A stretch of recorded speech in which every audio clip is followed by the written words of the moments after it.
As you see, this is the for sale sign, and I'm not going to be long before I'm going to have to move. So at this point, I've started taking some of the aviaries down, and I say I don't know exactly what I was doing the birds at the time, but I sold quite a few, and I passed a lot of them on to my friends. Here we're back at that nest again. Look at the mess there. You think, well, how did they get in there? But they did. They managed to feed them. Lovely little birds, really, but from what I can gather, there may only be one person breeding them in Britain, or that we know of, and yet they're the easiest species of Waxbill that I ever had to breed. And yet, you know, everybody were breeding them at this time I'm doing this. Everybody were breeding them, and yet they've all disappeared since the import ban.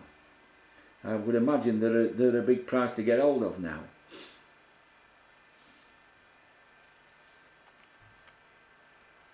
But they are lovely little things. I never knew much about them, but an old friend of mine, John Dodwell, passed them on to me. He wanted me to have a go with something else.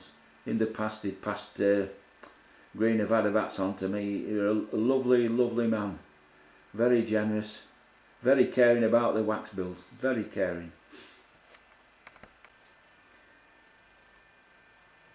John Dodwell could get, he used to take a species and he'd get it breeding. He did the same with lavender finches. Sadly, John's not here anymore, but he kept like the Waxbill Finch Society together. He very special man, but there were in those days, and going back over 20 years, there were a lot of breeders of Waxbills, and they each had all their own species, and they learnt a lot, and this is where you would go. It would be no good coming to me and asking me about lavender finches, because I won't be able to tell you, other than I know John said you could sex them by the call. But all over the country there were people who specialised in birds. But one of the downsides to it is with this sort of breeding is people get fed up and they want to change, and that's why I think we've lost so many birds. In the past I tended to stick with most of them, my special ones, and then people would come at me and say, here Doug, have a go with these. But I did try and stick with the ones that suited me. As you can see from this now, the chicks are growing in that nest. I say it were a lovely sight at the end of the year to see 60 black crown waxbills. But as I say, sadly I never filmed it. I'd lost heart. I had to move. I was going to have to leave everything I'd put in work for in 20 years, and in a way I never really recovered from it. I did have another go when I got too old, but that'll come on in a little bit. But I never really recovered from leaving this. I know when I gave up, I had to sell a few and get. I had nearly 200 birds, and if you imagine what cost that lot would be today, but it was never my thing. I was never really bothered about it. I just enjoyed breeding birds, and I wanted to learn as much about them as I can. That's the end of that section. I've moved from Thorn now, and I'm in my new bird room. What this is a pair of queen widers and a chick. They were bred by a lad called Trevor Richards in the Midlands, and he had to give up bird keeping, as a lot of people do, and Trevor very kindly passed them on to me.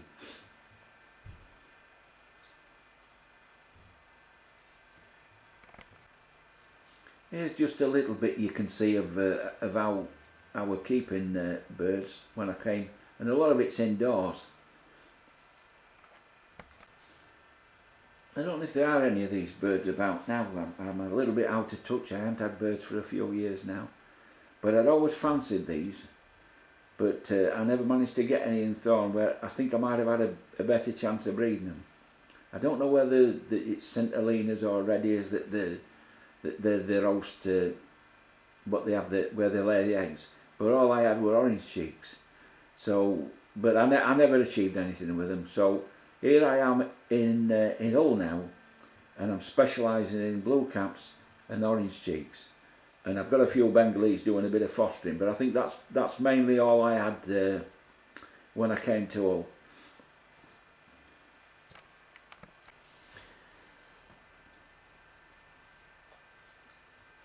My new bird room. This is in Hull now. As you can see, this is the front of it. You can see perspex sheets, I think, are in there, and there's like 4 flights at the front, and then you've got some cages and flights inside.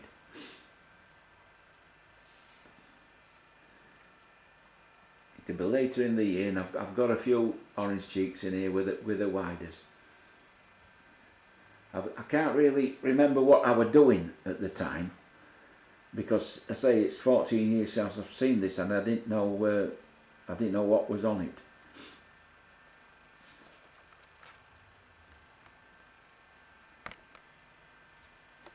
The one thing, I always had flights in the outside, but I never left any birds out over winter. I've never believed in leave them out and they'll be as hard as nails. I don't believe that one. They're from a warmer climate than ours, and they don't like our cold, damp climate. This is one of the cages inside. It's either about 4 foot or 5 foot long, and about 2 foot high. And as you can see, there's a few little orange cheeks in here.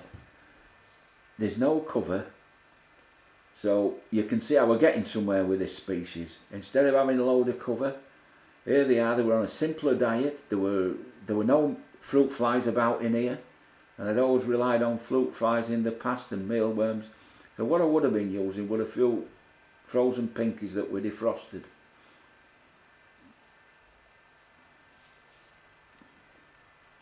You could see they make nests on the floor. These had some white on the wings. I don't know if it were dietary missing or what it were. But I think each time these birds had a clutch, they come out with white on the wings.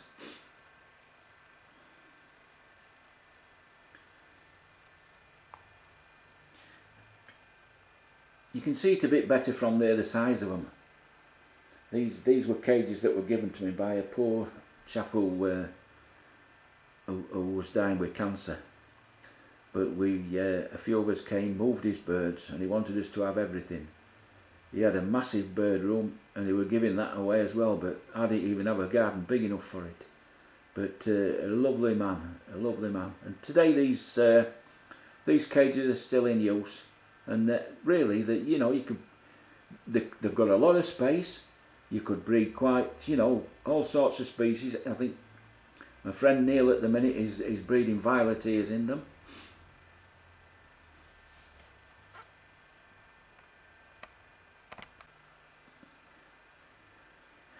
As you can see, there's another nest on the floor there. There's all coconut fibre. They've tried to build a cock's nest at the top of it.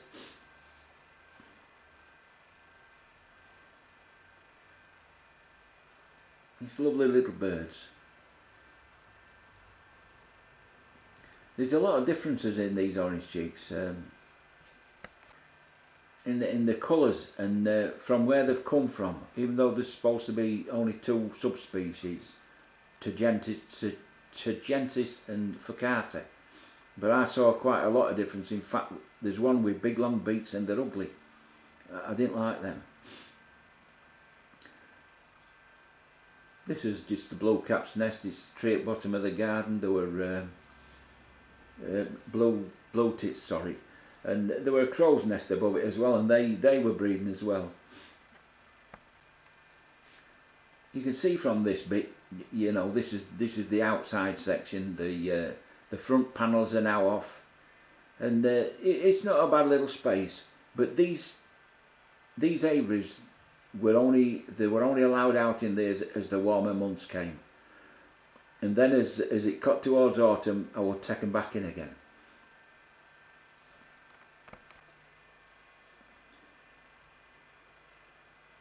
It's not a bad size, that one. I think this bird room were either 16 or 18 foot long by 9 by about 7 foot high, so it were quite a big quite a big one.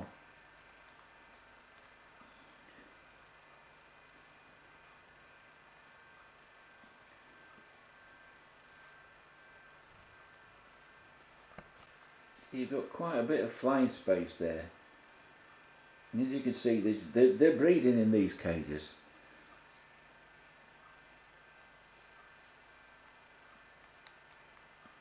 You can see the inside here. On the right is where the indoor flights are to those outside flights what you've just seen, and what you see at the far end is at the bottom is like what's a stock cage. That's where chicks would go, or if I had a few spare Bengalese had perhaps been there. But them two cages are what I had for fostering. I always have Bengalese as fosters on standby and ready to be used. And at some point shortly, you're going to see that top cage has got two blue caps in it and a little orange cheek. They would have come from eggs I've picked up off the floor and just put in there. But I think it's better than letting them go to waste. And it's another way of getting birds, which is not a lot, but I know people are against Bengalese. I just don't understand why the marvellous birds. And I'll say this: if I had to pay £200 for a pair of them, they'd be worth it at today's prices. That's for sure with the cost of Waxbills. And I think actually, since the import ban, I said many years ago, when the import ban comes, the birds would be hard to find and there'd be a whopping price, and that's exactly what's happened. They're so expensive that people can't come into this hobby anymore. When I first started, orange cheeks were £10 a pair, red cheek cordon blues were £20 a pair. They cost nothing. You know, today they're a massive cost, and they're hard to find. You know, I don't know the answer to it, but Waxbill breeders are declining. There aren't many about. I'm just trying to get something across here, so if there's anybody that's fancying have a go, then this is what I did before I moved on again, not long after this. I was specialising in blue caps and orange cheeks, and I was doing well with them. You know, as you can see from this, there's no cover. You know, they're breeding in open cages, and they are breeding. You will see more of this.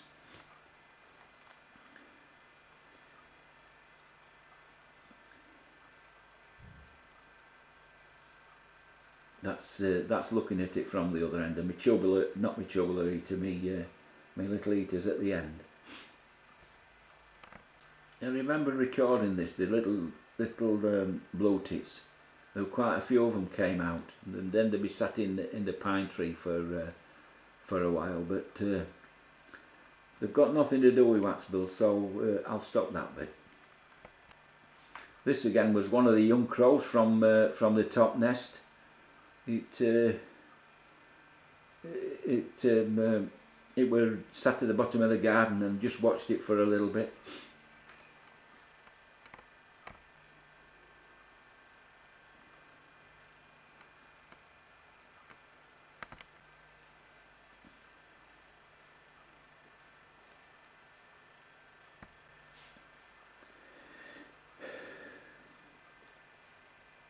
Oh, there's the crow's nest at the top of the tree.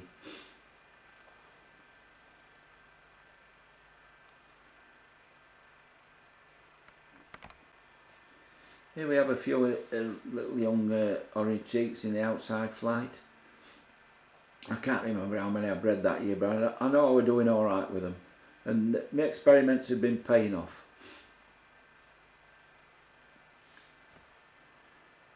I think today, if I were breeding these birds, there'd be quite a bit of money for them, but say it never really interested me. I just like them, I like the behaviour. And at one time when I first started with them, they said they were difficult to breed. Well, probably because we weren't looking after them properly. And we had this silly theory about them being a colony species. There's another thing about a theory about the cheek patches. Well, that one's a bit difficult, but there is certain ones of these where they have a bright fluorescent orange underneath in the cocks. And if you're breeding these, you can tell your cocks from your hens very early. But what I used to do with them was I would put a group of birds together and I would pick my pairs out from the behaviour.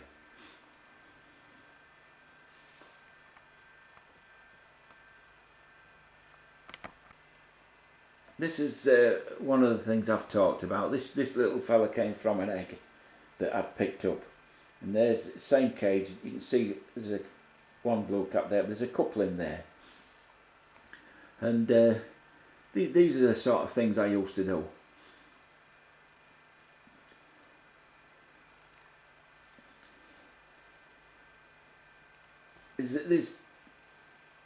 I just don't understand why people could ever be against fostering based on some of the theories that we've had over the past, like that they'll say fostered birds are no good for breeding. Well, you can forget that one. They're just individual birds, whether they've been fostered or not, and they will either breed or they won't breed. They're all individuals, just the same as we are. And you know, that's a theory that I just don't agree with. You can learn so much from fostering. There's so many things you can do. You can see them in the nest. It's the only time I would ever close ring birds when they were fostered. And had I not put that egg in there with them, that bird would never have existed. So you know, there's so much to learn from it. You can breed them in these size cages. And when the time comes to breed, then they'll accept this. They're not as nervous because they've been in close proximity yourself. They've not been brought up in an aviary where they're often good to get a bit wild.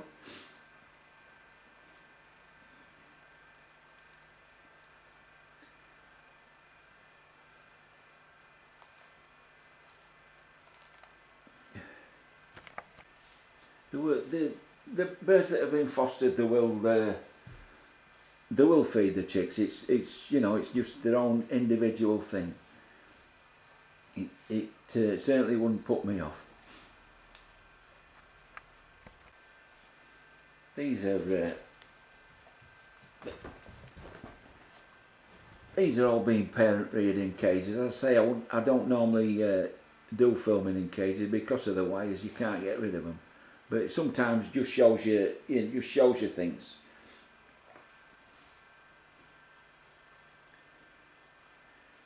I mean, as you see, these are steady enough birds. You know, they're good little breeders, and there's just absolutely no reason why we shouldn't have these birds established.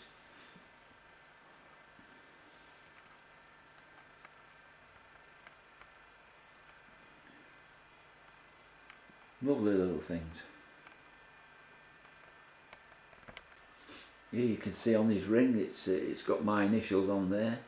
I say I would never go into natural nest to ring a bird. There's every chance you're going to destroy the nest, get them to leave it. I know some people do, but it was never my thing. As you can see in there, it's probably going to be a young cock bird looking at its underneath.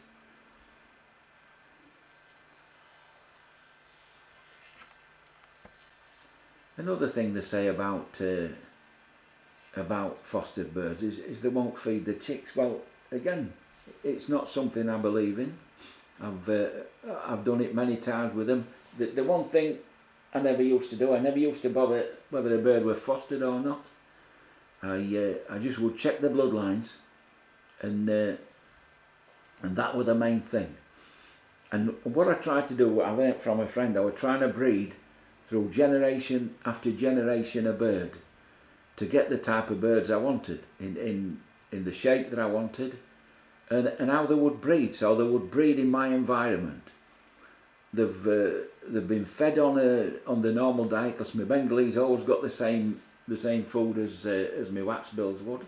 So they've been fed on the diet, and there were every reason to expect that they would breed when the time came. I don't. There's not a lot of colour to them, but they're just You know, they're just easy enough birds to breed. Easy is not the right word, but they're not difficult in any way. It's just a case that what we don't often do is we don't give them the right environment to breed in. Now, as I say, I used to have Australian finches and all sorts, but when I went over to Waxbills, I didn't mix them with any more dominant species. So my blue caps or my red cheek corn blues would be the dominant birds in that species, and that's probably one of the reasons I bred quite a lot of them. Where the orange cheeks, I never really turned them out in a lot of numbers, but they were more of a submissive species. So they have to wait for the food, they have to wait for the nest site before all the dominant birds are finished, before they can get started. And there'll be a bit of intimidation, and I certainly saw that in Goldbreast. They would be intimidated quite a bit with her being so tiny.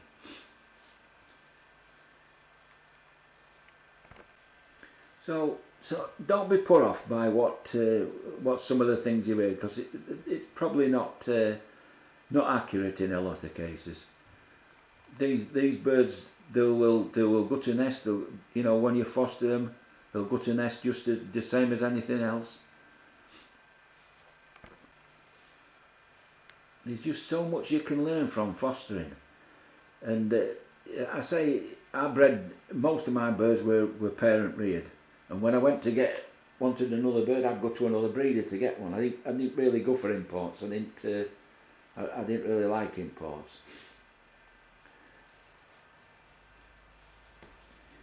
But this is just fostering is just a tool that can be used to increase stock if need be. You know, I mean, let's face it, they cost a lot of money. They're disappearing fast. So why would we not use a method that were used by the Australian finch people to establish their birds? The thing is about the Australian finches, many of them are much steadier than our birds, and you know, so they take to breeding cages better. Our birds might be a bit more nervous, so you give them a bit larger space, and when things aren't working, you look at what's going wrong and you try and find out the method, because the one sure way of finding out what's wrong with your birds is if you look in a mirror, and usually it's your fault. And you know, many a time when I got things wrong, it was my fault. If these birds get what they want, then they are good breeders. And on occasion, and that's too much to go through of what can happen, if you have a few Bengalese on standby, you can save eggs, you can save chicks. You know, I don't just foster under Bengalese. I fostered under other Waxbills. I did all sorts of things, and it's just a method I think that is not being used today. And one of the reasons is people want to be a purist. Well, in a way, I suppose I were a bit of a purist as well, because that is what I wanted. I wanted my birds to parent reared, but often I saved birds and then they would go on the next generation and next generation, and they would be the birds that I wanted. I can't say too much about these birds, Bengalese, because they are one of my favourites. They're lovely little things. If you had 10 or 15 in a cage at night, they'd all be in the same nest box.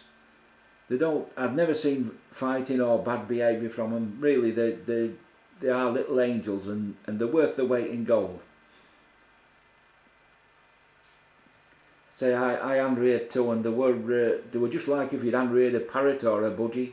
They were affectionate. They'd give me kisses, come out and see me when they weren't too busy breeding, and just be as pets that they used to be. These will be some of the birds that have bred that year, and I've now put them into like a holding cage. This again is one of the outside aviaries. I think these blue caps are not a very nice shape. I don't like them. This is just another nest at the bottom with some blue caps in. I don't know why I put them in there. I don't know what happened. That there is what you see later birds when it's in a stock cage. where they're, you know, waiting to be whatever happens next year. But as you can see, they're nice, healthy birds.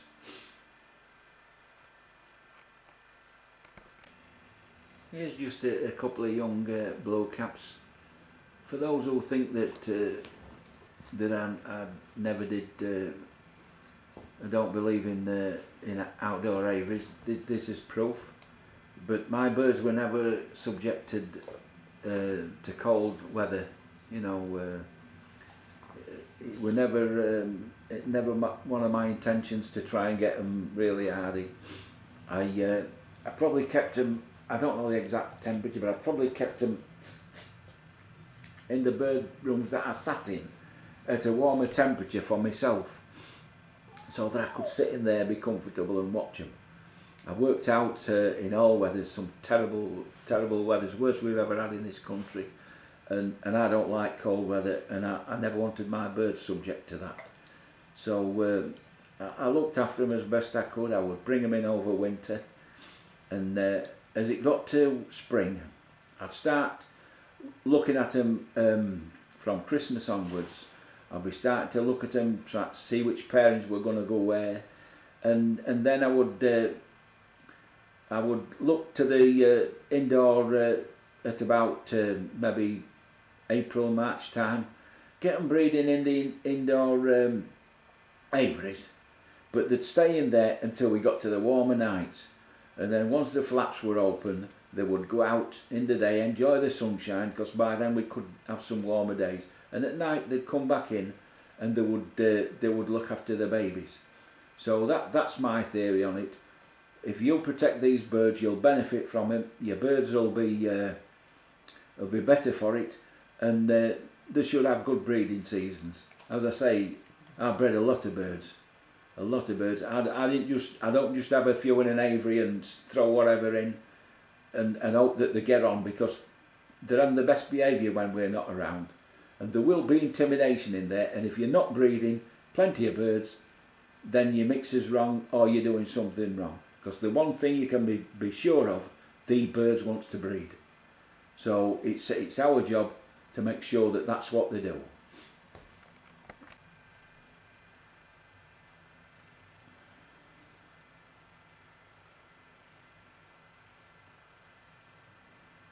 This looks like could be another clutch that's come through, and again with that white on the wing, it's not something I know about.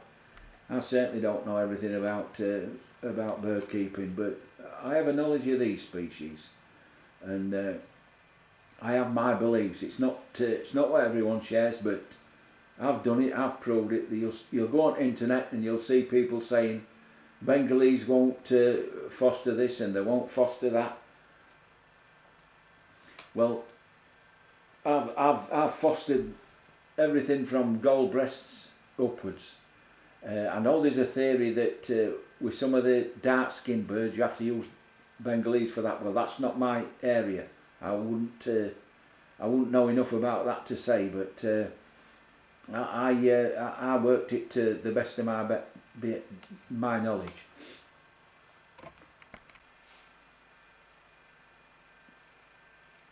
Here again some birds that's been fostered.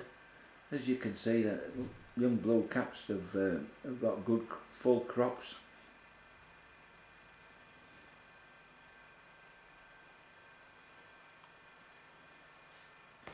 I remember one time then when I had a nest of birds, and I can't remember if they're orange cheeks or black crown, and there was something wrong one morning. I could see from the bird's behaviour there was something wrong, and when I checked the nest, the chicks were dead in the nest. They got full crops. Now, was this because it had been a cold night and the parents had stopped brooding? As I say, I never used to check that sort of thing, but had they been indoors, or had they been in a fostered situation, they would have kept lovely and warm, and that problem would never be occurred. But in this instance, for whatever reason I'm doing it, these birds are going to be healthy. They're not much to look at here, but they're going to survive, and that's thanks to fostering. There must have been something that either wanted to stop the birds from breeding, and I've took some eggs off them. I don't know, but it's just a method. Don't dismiss it, because it really can be the saviour of waxbills in this country. Since the import ban, things have got getting from bad to worse. The Waxbill Finch Society membership are not so high as it used to be. A lot of people have passed on. There's people like myself that are now too old, you know, and